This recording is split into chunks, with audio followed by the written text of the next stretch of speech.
Hello বন্ধুরা, আমি তনুশ্রী। আর আজকে আমি তোমাদের ঝিঙে পোস্ত করে দেখাবো। আশা করছি এই রেসিপিটা তোমাদের ভালোই লাগবে। তো আজকে আমি নিরামিষ ঝিঙে পোস্ত করব। আর এর জন্য আমি নিয়ে নিয়েছি কয়েকটি ফ্রেশ ঝিঙে আর নিয়ে নিয়েছি আলু।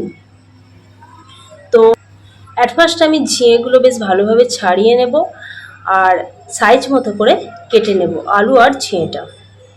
এগুলো আমি কেটে নিয়েছি এই সাইজের করে। আর এখন আমি ধুয়েও নিচ্ছি। ধুয়ে একটা আমি চুবড়ির মধ্যে জল ছাঁকতে দিচ্ছি।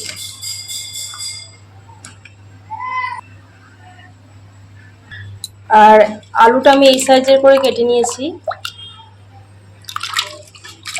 তো আলুটা আমি ধুয়ে নিচ্ছি।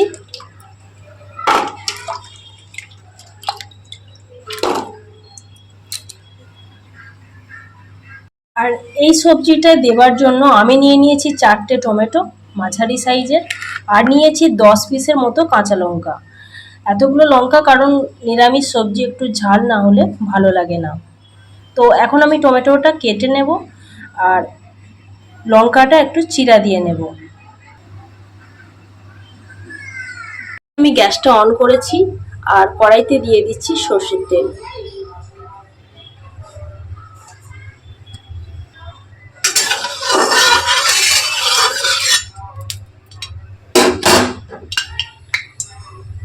আর তেলটা হয়ে গেছে, তো আমি দিয়ে দিচ্ছি কেটে রাখা ঝিঙেটা।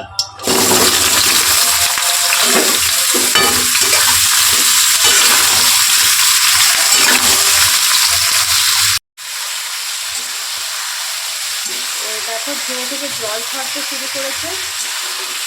আমি এখন ঝিঙেটা ভালোভাবে কষে নেব।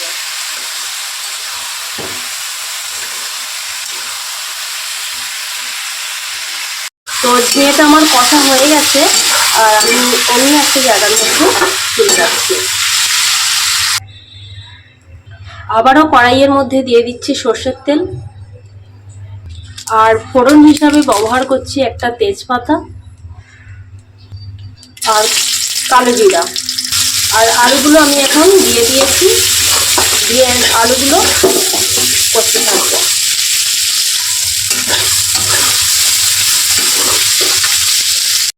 দিয়ে দিচ্ছি কাঁচা লঙ্কাগুলো।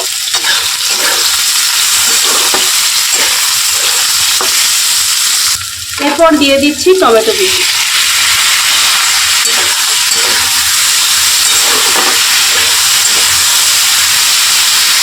টমেটোটা যাতে তাড়াতাড়ি সিদ্ধ হয় তার জন্য দিয়ে দিচ্ছি হাফ চামচ লবণ।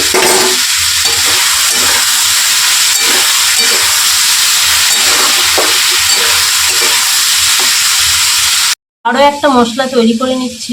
একটা বাটির মধ্যে দিয়ে দিয়েছি হাফ চামচ গুঁড়ো জিরা, হাফ চামচ ধনিয়া গুঁড়ো, 1/4 চামচ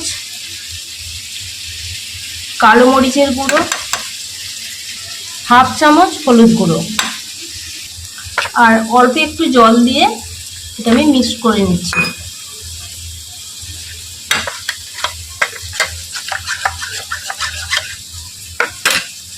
আর এখন এই মশলাটা আমি আলুর মধ্যে দিয়ে দিচ্ছি। এখন এই মশলাটা আমি বেশ ভালোভাবে কষে নিচ্ছি। আর মশলাটা আমার কষা হয়ে গেছে। আর এখন আমি সিদ্ধ করতে দেবো সবজিটা। তো দিয়ে দিচ্ছি 1 গ্লাস জল।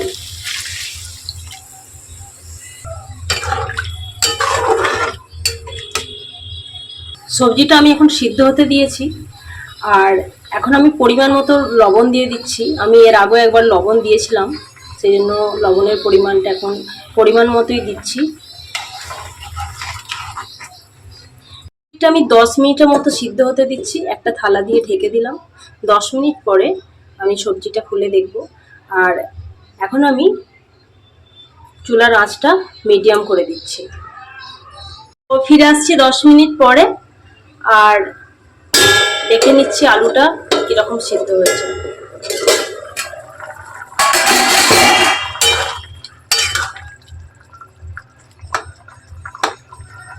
তো আলুটা আমার সিদ্ধ হয়ে গেছে।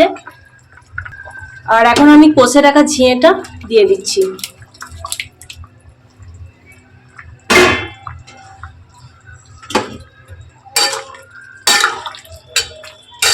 আর ঝিঙেটা দেওয়ার পর আমি আরো 5 মিনিট সবজিটা ফুটতে দেব। আর আমি আরো একবার থালা দিয়ে ঢেকে দিচ্ছি। আসলাম 5 মিনিট পরে, আর আমি পোস্ত বেটে রেখেছিলাম, তো পোস্তটা এখন আমি এই সবজির মধ্যে দিয়ে দিচ্ছি।